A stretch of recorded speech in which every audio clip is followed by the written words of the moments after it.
Great. My hair's a little longer than that photo. I swear I'm not catfishing anyone. But it's great to hear Vivian's remarks. I'm sure you can pick up the enthusiasm that she has, and I also share that enthusiasm. I will say, you know, being part of IFLA has been, again, one of probably the most exciting, I don't want to say the most, I know there's some TPLers in the audience here, but one of the most exciting capacities in my role at TPL, and it's just such a great opportunity to meet with people from with our division within North America, but also when we're involved in different committees and meeting folks from across the globe. So really, really great opportunity.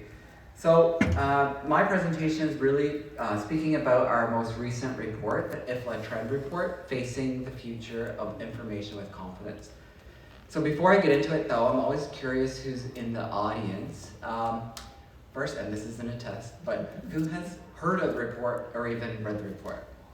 Oh, good, okay. And the second question is, in my day job, I'm also responsible for strategic planning. And we just actually finished the strat plan for, I see some familiar faces here from TPL who are involved in the process for our new strat plan for 2025 to 2029. And I'm curious who's involved with strat planning within the audience as well. Oh, great, good. So good audience that would be definitely relevant for the topic that we're about to discuss. So for those who haven't read the report, really at a high level, it's really for future planning, and it's a great tool and resource to look at as library professionals as inspiration, but also to help look at from a future lens, what we could be addressing and focused on in the coming years. And what's exciting about this report, it was released last year, and it's really the first major update since its original publication in 2013. And really it's a key pillar of the work to support the field. Again, it's really helping us start to plan and think about what's ahead. The report is comprised and I forgot to start my timer, I think that was about 2 minutes, so shave that off. So the report's comprised of 2 elements. Really it's a set of 7 high-level trends, which I will speak to, but I won't speak to the 29 sub-levels, so you can go through that later. And the second piece is around the set of scenarios, which are actually really helpful in thinking about future forecasting, foresight planning, foresight analysis if you are looking at strategic planning activities. But again, for the purpose of time, I won't be going through that one today. I'm just going to give you a quick snapshot on what those 7 trends are.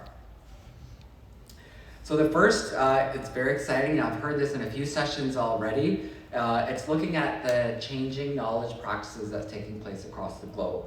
So the definitions and perceptions of what knowledge is, who are the holders of knowledge, who writes knowledge, who perpetuates knowledge, and looking at the inclusion of diverse voices in that narrative.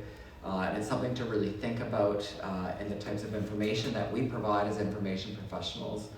As well, not news to anyone, I don't think, in this room, the increasing awareness of challenges that are posed by mis- and disinformation across the globe.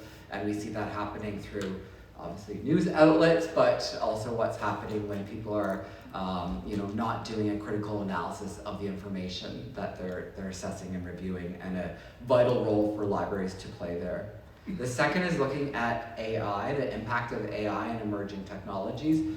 I know we've all heard about this as well, and understanding the role of generative AI and related technologies in reshaping the creation and sharing and utilization of information.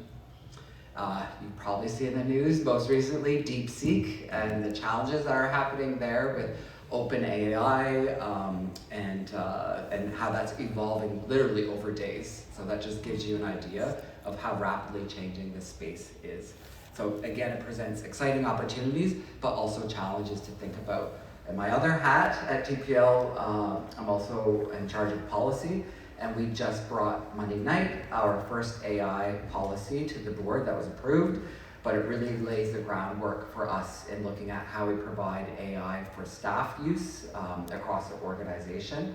But we still need to conduct assessments for what types of tools to use. So it's nice to see some of these trends that has really informed our strategic planning as well. So the third is looking at the evolving nature of trust.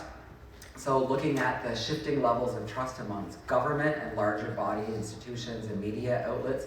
We see this happening within our colleagues that probably is more prominent south of the border, and challenges to media outlets as to whose narrative is being discussed. And then looking at how can we maintain and rebuild trust within societies among institutions. Government institutions, public libraries is one of those. And again, thinking about tackling questions around privacy and what information we share and what information we protect. The fourth is looking at skills and abilities. They are becoming much more complex when looking at the type of skills that people need to thrive and be successful within today's changing world. The demand for advanced skills continue to increase, but also offer benefits for a more information literate society. As well, we see that those with lower skill levels face an even higher risk of being excluded from that narrative as it's shifting so quickly. And we see this, I think it's related to the next one, with the growing digital divide. So this makes it even more prominent in looking at how digital inclusion can also enhance equity by highlighting ways that we can bridge that digital divide, especially the role for public libraries in providing access to technology and digital literacy schools. Digital literacy training. The sixth is around information resources and consuming more resources, and then the impact that this has on the world. You probably are also familiar with the impact of AI and the machines and the impact that is taking on the environment and our resources, and looking at the management of e-waste and the growing consumption of that, and how are we managing this as a planet. And then the seventh and final one that's highlighted within the report is the importance of building social connection. And this is actually one of the prominent themes within TPLs, and making a plug for our plan is building social connection. If anyone heard the keynote last night as well, our city librarian really highlighted this. It's something that's really prominent within our city. We're seeing Toronto is actually is the loneliest city in Canada, unfortunately. So there's such a growing need to build social connections so that people aren't feeling as isolated. And we see that exacerbated following the pandemic. So a real vital role for public libraries to play in helping build community, bringing people together and helping them feel more connected and belong.